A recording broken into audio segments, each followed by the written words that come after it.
ARY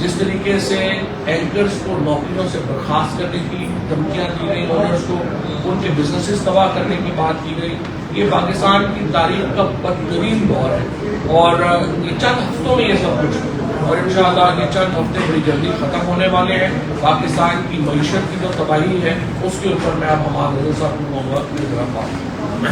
شکریہ جی۔ جس طرح پاکستان کی خود مختاری پہ حملہ کیا گیا اور ایک رجیم چینج پاکستان میں لایا گیا، تو ایسی ہی صورتحال اب ہمیں معیشت پہ نظر آ رہی ہے۔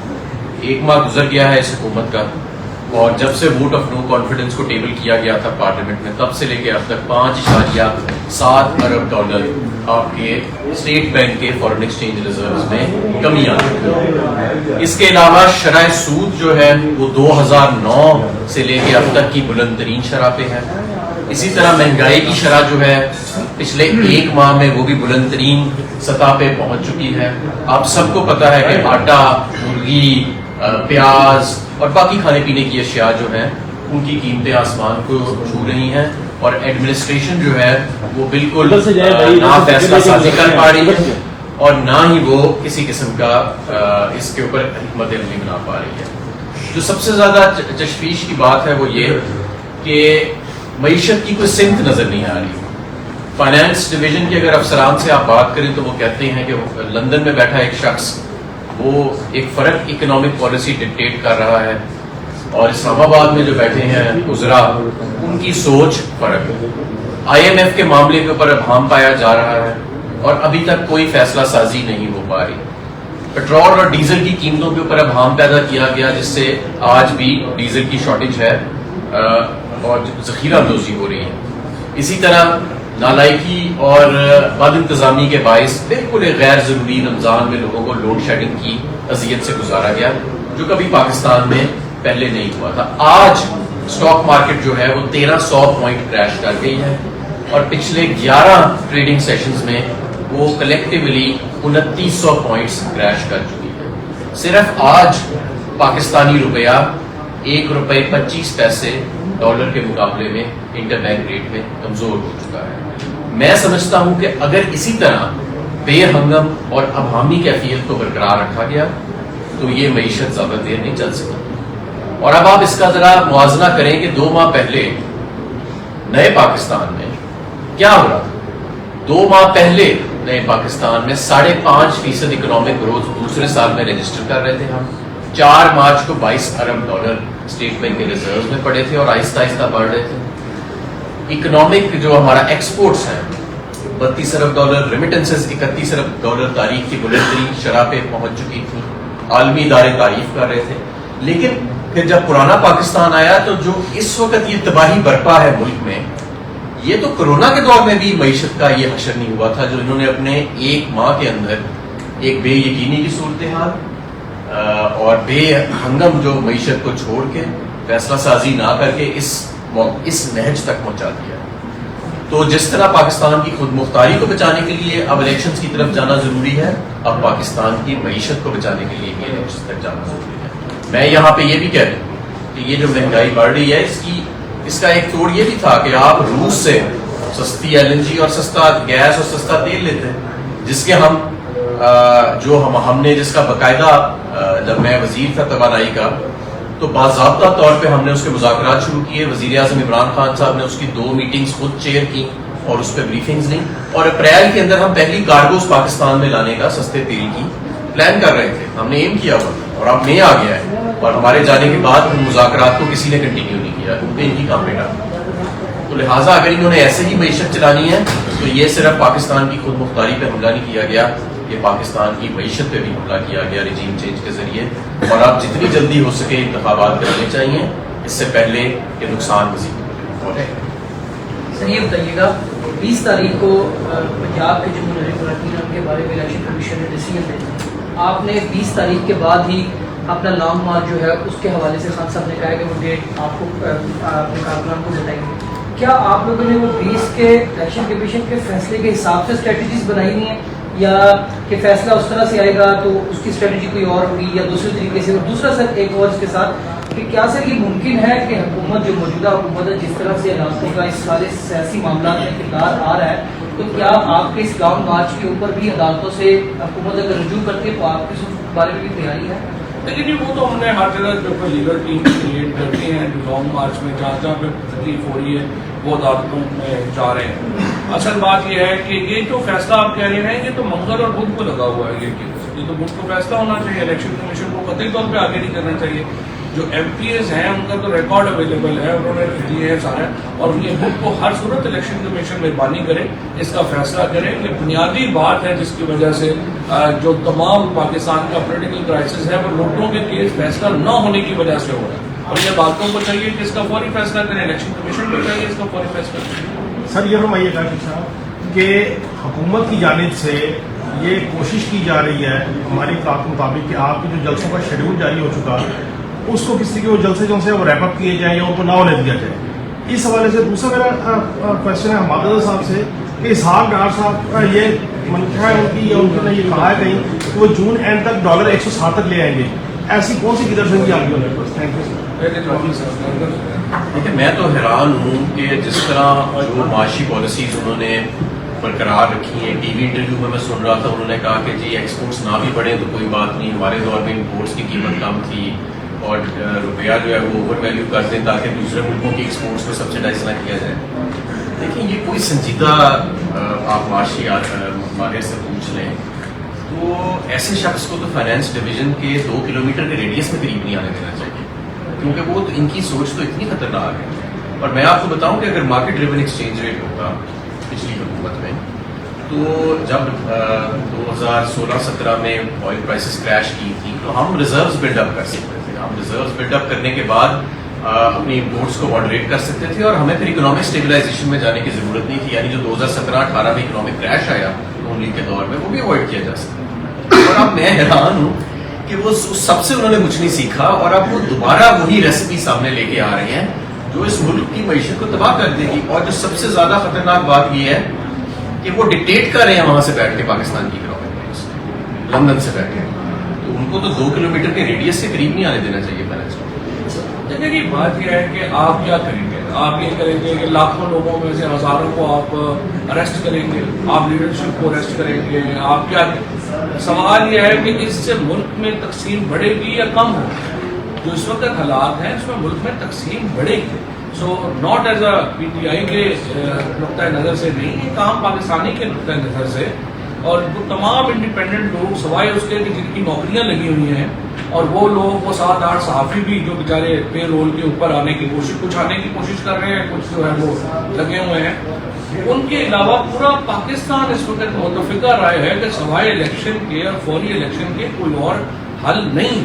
اور ہمیشہ جب کرائسس بڑھتا ہے آپ الیکشن کی طرف جاتے ہیں. مجھے تو سمجھ نہیں آتی کتنے کون سے بزرگ مہر ہیں جو لگے ہوئے ہیں کہ اور آپ الیکشن سے بھاگ رہے ہیں. اگر آپ کی اوقات نہیں ہے, کسی سیاسی جماعت کی یہ اوقات نہیں ہے کہ وہ الیکشن لڑ سکے, وہ حکومت کیسے چلائے گی؟ وہ اپنا بند کرے اور گھر جا کے کوئی اور کام کرے.